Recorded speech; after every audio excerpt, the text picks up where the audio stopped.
Different World Pharmacy, Vol. 4 Chapter 10. The Truth of Hermès' Alchemy.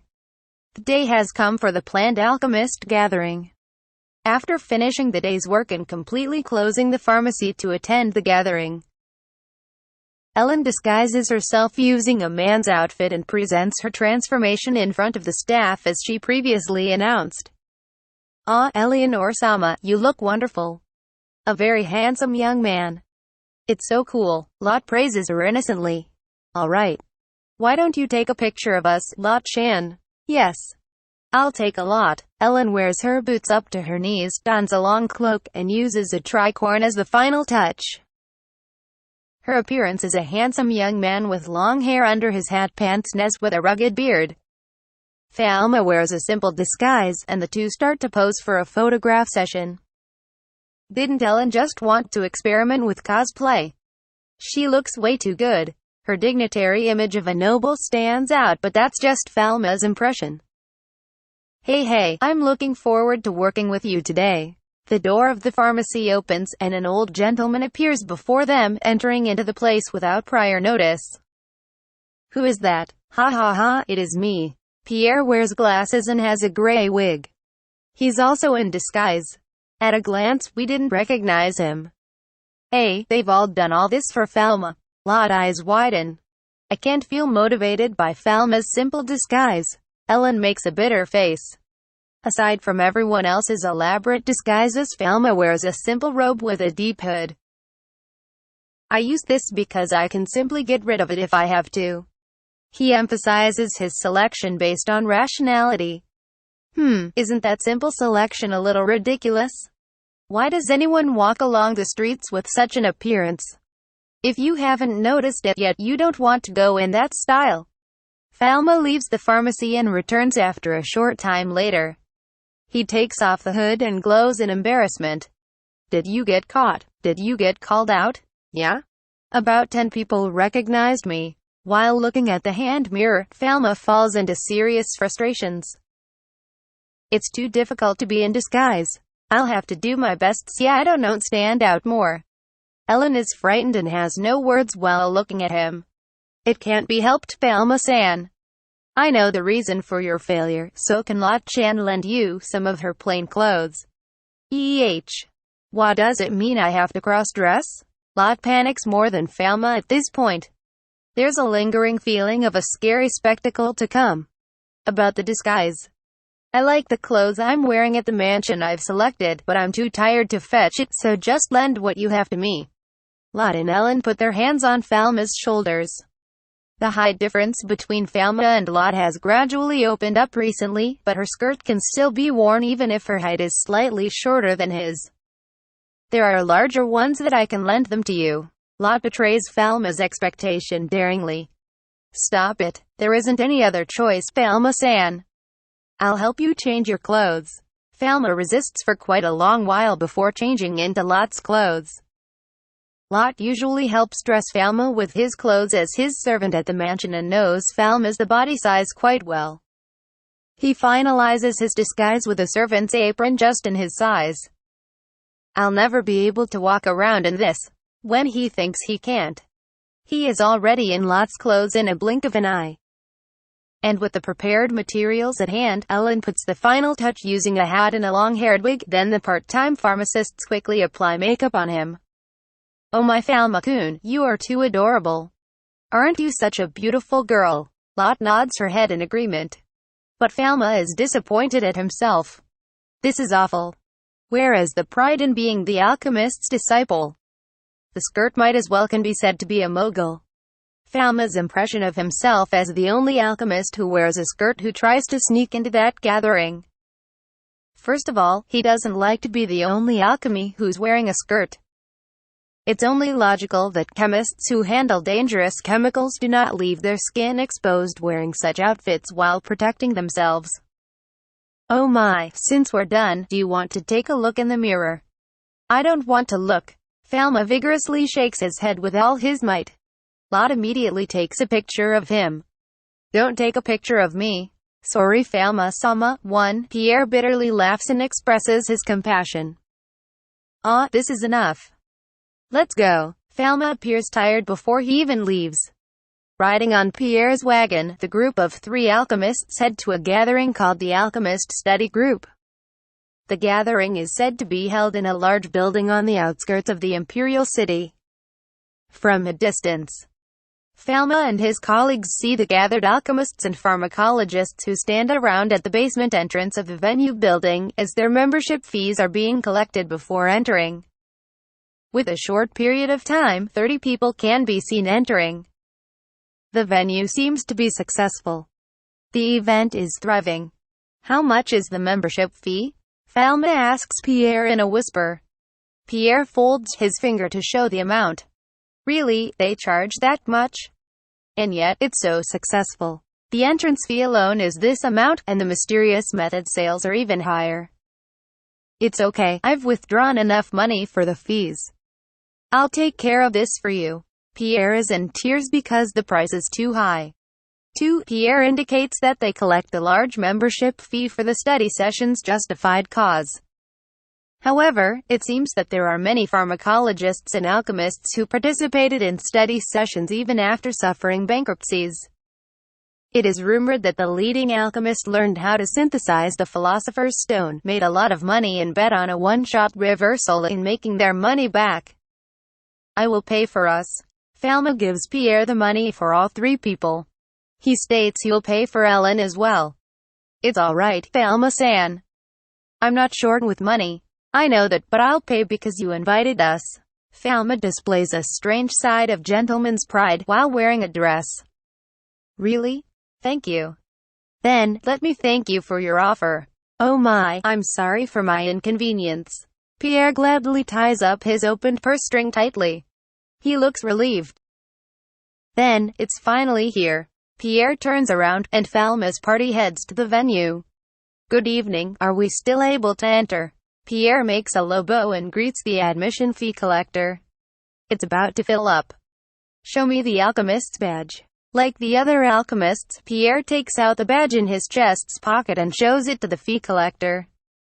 The authentic badge has a registration number. These guys don't have badges, but they are my disciples. Please allow them in for this study session. I'll pay the entrance fee for all 3 people. Pierre converses with an innocent demeanor and pays the fee that was given by Falma. Falma and Ellen nod their heads to confirm Pierre's statement and remain quiet in order not to stand out. Ellen's men's clothing is the issue in making our group suspicious looking. Contrary to my women's clothing, the fee collector is closely examining Falma's and Ellen's faces but decides to give them permission to enter. They are able to pass through without worrying about Falma's disguise failing them. Ah, see that? I can manage my disguising role. Ellen proudly tells Falma, who is overwhelmed by their successful entry. She wasn't questioned to remove her hat during that examination. The underground venue is a large entertainment hall, and although countless candles are used, the brightness is dim overall. The venue is packed with alchemists. There are quite a few pharmacologists among the crowd belonging to the pharmacology guild known to Falma and Pierre, but no one notices them. This is all due to their elaborate disguises. When Falma listens, he hears the various clamors all around him. Hermès-san is really wonderful. He can be quite generous in selling his secret arts. With such a statement, the name Hermès is an alchemist-like name in origin, so Falma listens more tentatively. It seems that some alchemists have succeeded in the field of alchemy by purchasing the mysteries offered Master Hermès. Falma continues his eavesdropping on their discussions. It's a classic decision that alchemists prefer dimness to show off their alchemy and not during the day. In some cases, the method of lighting may cause mercury to appear to be like gold. If one reviews the history of the earth, there was actually such an alchemy scam. As he further listens to their conversations, he smells a fraud in the making, but he can't instigate fraudulent yet. After all, it is a world of divine arts. Similar to Falma, it's no surprise that there are alchemists with unknown abilities like substance creation. The alchemist in question finally makes the appearance on time. A man wears a white mask with a red robe comes into the hall, then introduces himself and his female apprentice alchemist. Why is the master alchemist wears a mask? Pierre asks the alchemist who was next to him. Because a real alchemy that produces gold like it's hot water is dangerous, and that the alchemist can be targeted by bandits all over the country if they know of the person's identity. I don't think he hides his face because his technique isn't real. I see. Ellen doubts the reason. Isn't it just a scam and he can't show his face? Ellen suspects the reason. Master Hermes, please continue. Welcome to the Alchemy Study Group, and this will be counted as the 8th session. It is an honor to have this many alchemists gather tonight. He acts like a gentleman. However, when Falma hears that voice, I heard that voice from somewhere. Where did I hear it? But he can't recall where he heard that voice from. He wonders if he heard it from a customer who came to the pharmacy. Is he a commoner? His tone of speech is like an aristocrat. Pierre asks Ellen as she also ponders. Yes. He appears to be a divine art user. I don't really know it yet. He sounds like a nobleman from the imperial city because he has no accents in his speech. I think he is a lower rank aristocrat because he is so obsessed with money. Upper aristocrats do not pay much attention to money, but they do pursue in expanding their territories. For that reason, Pierre is assuming the presenting alchemist to be a lower aristocrat. I'm currently hiding my identity for the time being. I wonder if you're aware that you're a fraud. If you're such a talented alchemist, why don't you showcase your proud secret divine art in front of the Empress? Who will grant you Her Majesty's protection of the Empire? Then let us demonstrate our alchemy using the Philosopher's Stone to all of you. Alchemy demonstration begins. Hermes has his female assistant bring in a fist-size red mineral called Philosopher's Stone. When they crush the stone, a red mineral inside is exposed. Illuminated by the candle flames, the mineral glows mysteriously like a ruby. The crowd is obsessed with every move Hermes makes. I believe you all can see that even when I break the stone, it is red in the middle. When the Philosopher's Stone melts, it reacts to lead when it's combined. After his statement, Hermes heats the mineral in a glass crucible with the Philosopher's Stone and allows the liquidized mineral to cool off its vapor as it transforms into a liquid metal. While watching the demonstration, Falma notices the smell of sulfur, which permeates slowly to the surrounding areas. Isn't the Philosopher's Stone that Hermes boasts about is cinnabar? Falma is almost confident in his determination. Cinnabar is mercury sulfide (HGS) mineral, where sulfur and mercury can be extracted through a heating process. If his assumption is correct, heating should produce mercury. That's not the Philosopher's Stone, it's cinnabar, isn't it? Falma secretly asks Pierre, but Pierre's eyes are blinking. What is that? It's a compound of sulfur and mercury. You see, mercury is mined in that state. Then Ellen laughs wryly as if she's troubled by Falma's explanation. Mercury can be extracted as a liquid, but why is it a red crystal? Why does silver liquid come out of the red crystals? Ellen argues as she uses her knowledge on the state of natural mercury, that is, can be obtained directly in liquid form. That is correct. Well, there are cases where it can be mined from a liquid state, but does this world collect mercury in that way? The production situation may be different from that of the Earth. At this point, the Philosopher's Stone has melted. Is there an alchemist who brought some lead with them? It appears that there are quite a few enthusiastic alchemists who bring lead at every gathering to have their lead converted into gold. Isn't it possible to use my lead and then give it to me as it's made into gold? Of course, so let's give it a try. Hermes tries to pour Philosopher's Stone liquid onto the lead into the crucible. Show me in the crucible first. A voice is coming somewhere in hall. It's fine. The alchemists at the front check and recheck it to make sure there is nothing in the crucible. Nothing is inside. You can add in the Philosopher's Stone and lead. When the hall regains its silence, Hermes places the materials into the crucible. I'm going to take out the gold now. I will not touch the crucible with any finger so that it doesn't get mistaken that I've replaced the content with a counterfeit money. Hermes sets the crucible back onto the fire and begins to re-edit. And then he casts a chant of a mesmerizing spell. 3. He's just chanting a spell. There's no mythical power. As far as Falma can see, Hermès' long chant is neither a spell trigger nor a divine power. He may be a divine art user, but he hasn't used any divine power of the god here. Hermès' chanting continues as the alchemists watch him with bated breath. Quite a bit of time has passed since the demonstration initiated. You over there, lend me some help. Hermès tells the old male alchemist in the foreground to tilt the crucible with something like fire scissors, a tong, toward the audience. He follows Hermès' instructions. Like this. Tilt it until you can see inside, so please have a look. By the time the flames go out, there are many spoonfuls of gold in the crucible. Using this method, we have succeeded in refining gold. Hermès proudly tells the audience. Cheers burst out from all sides. Hermès is a genius. He's a great sage. He is a true alchemist. It's many times more than the amount of lead I put in. The alchemists are intoxicated from the demonstration as they keep on praising and applauding. There is no alchemist known who had succeeded in the field of alchemy since the olden days to the current times. There is a lot of passion welling up in the hall. What do you think, Falma-san? Pierre, who has no clue, asks Falma. Falma answers. Mercury evaporates by heating. So naturally it disappears. But I didn't understand why the heated mercury makes gold. He suspects that there was a different mixture within mercury. But the mercury obtained by heating the mineral, which seems to be mercury sulfide, was distilled until it became pure. Since the alchemist placed the materials into a glass crucible, he couldn't make a golden mixture unless he painted something on the wall of the glass crucible. If there was any additional mixture, there would be remnants of impurities in the crucible. However, there is nothing but gold at the bottom of the crucible. He didn't even replace it with a fake, and there isn't anything wrong in the crucible. Falma crosses his arms and mutters.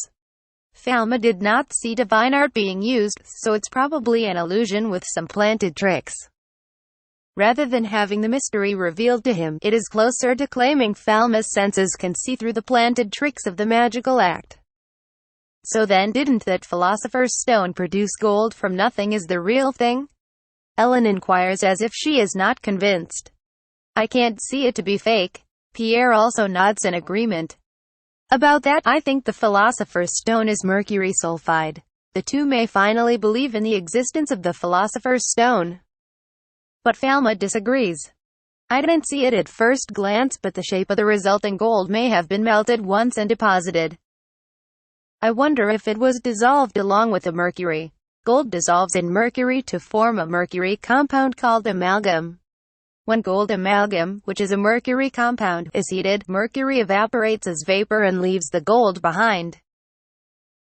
From that phase, he suspects a large amount of mercury vapor should have been evaporated. Mercury elimination.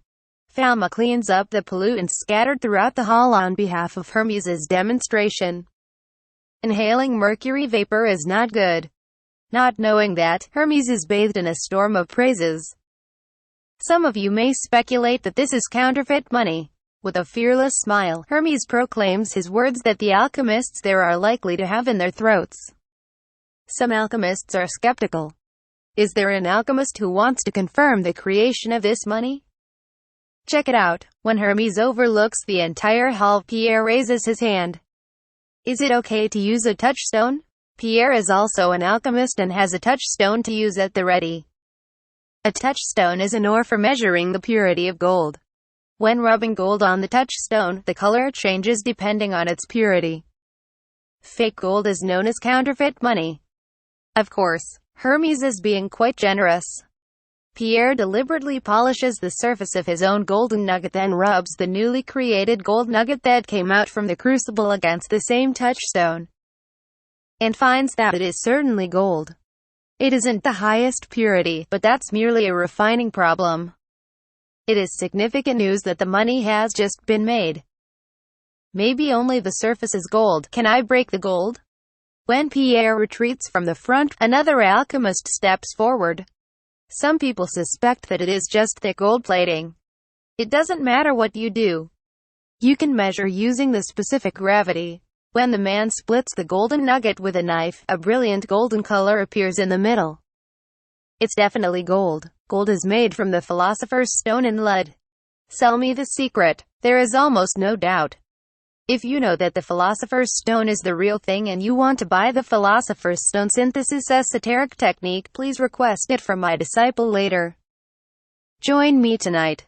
I'll offer it a little cheaper for everyone. Hermes has already entered his sales discussion. I will buy it. The philosopher's stone is real. Neither of the two alchemists from before claims the precious golden nugget, which seems to belong to someone in the group. What's going on, Falma-kun? Isn't it true? Ellen cannot disprove what she's observing either. A lot of victims are about to be born, but Falma lacks the decisive factor to speak up. There are things I'm curious about, so I'll go see it more closely. Before the evidence is obliterated, Falma informs Ellen and Pierre, then he navigates in between the crowd and moves forward. While the assistant is trying to put away the equipment used in the demonstration, Falma, who dressed up as a servant-style beautiful girl, approaches the assistant. What's wrong, young miss? Hermes notices and looks back at Falma. Again, can you show me the crucible? Falma speaks out to Hermes. He uses his voice as loud as possible as he approaches from the back. Falma's voice hasn't changed since the age of 12, speaks in a female's falsetto tone, which one can say he doesn't sound like a boy. Pierre and Ellen recognize the situation and do not feel uncomfortable. Ah, yes, the surface of the crucible is porous. Falma takes a closer look for details and taps the crucible with a pair of fire scissors tongue. Then, the sound changes depending on where he strikes the crucible. It is exactly as Falma expected. Ha ha, I see. What's the point of being concerned about its design? The crucible had been constructed by another alchemist. While observing Hermes, who intervenes a little too quick with his words, Falma replies with a greater suspicion. Yeah, you're right, it might be true that the alchemist is to blame. It appears that there is still some liquid metal left from extracted philosopher's stone, so can you show me your wonderful arcane technique once again? Falma praises Hermes for a redemonstration. No matter how many times we try, we'll get the same result. I can do it. But let's exchange for a new crucible. Hermes chuckles at Falma. Falma might sound like an ignorant idiot being an alchemist apprentice, but Falma never smiles back at him. No, this crucible is fine. Hermes' line of sight from behind the mask darts around in fear a bit, and Falma doesn't miss it. Hermes can never be able to reproduce it in the same crucible. Falma realizes it. My expectation is that you can't make any more money in this crucible. You're in the way, princess. I'm sorry to butt in. The jeering is directed at Falma from the crowd. Kids shouldn't come out into front. It's the same thing when you see the same technique. Show me the next technique quickly. Hey, but the... Falma is grabbed by the neck and pulled back by one of the impatient men. During the time of the struggle, Falma lightly scrapes the inner wall of the crucible with a pin using the hair clip and returns to where Ellen and his friend are. Surely, the study session time is limited. Let's move on to the next arcane secret, and I will show you the homunculus as the next demonstration. Hermes clears his throat and proceeds with the show. He has a sense of relief and the fear of his heart subsides. The homunculus is turning into the highlight of this event. I'm back. Did you find out something? Ellen asks. Let elimination. Falma confirms the condition of the residue left on the pins. And he ridicules himself during his conversation. Ha ha, I almost got it. Can you elaborate a bit? He explains that the bottom of the crucible has holes, and the gold was squished into them. In this case, mercury has a very strong surface tension, so even if it is placed in a porous crucible, it will not enter into the holes. Even if mercury has strong surface tension, it still was not the case, as there was a high density of metal such as gold powder or lead filled into the holes. Gold was compacted into the holes so that it can be drawn out during the heating. The crucible was charged with a gold powder or their alloys in advance. When mercury was added, The hot liquidized metal melts the compacted metal at the bottom of the crucible, slowly drawing the rest of the metals into the main cavity, and resulted into an amalgam of lead, gold, and mercury. Then when the reheating was applied, this amalgam continues to melt and liquefies at low temperatures.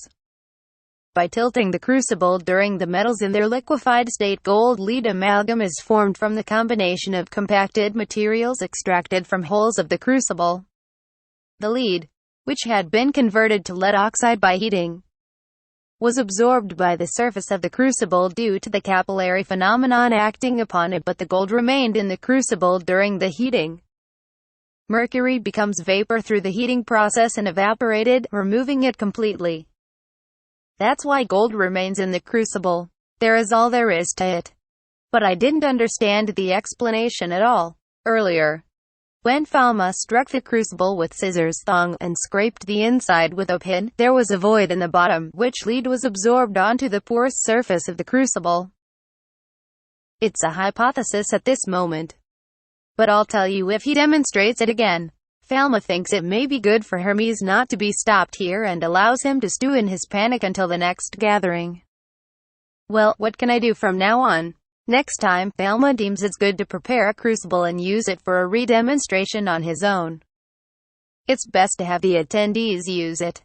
Otherwise, there will be no evidence to show. It's an elaborate scam. Falma is impressed, but he doesn't intend to leave it alone. This is to prevent any more victims. Might as well, let's check the homunculus out before heading home.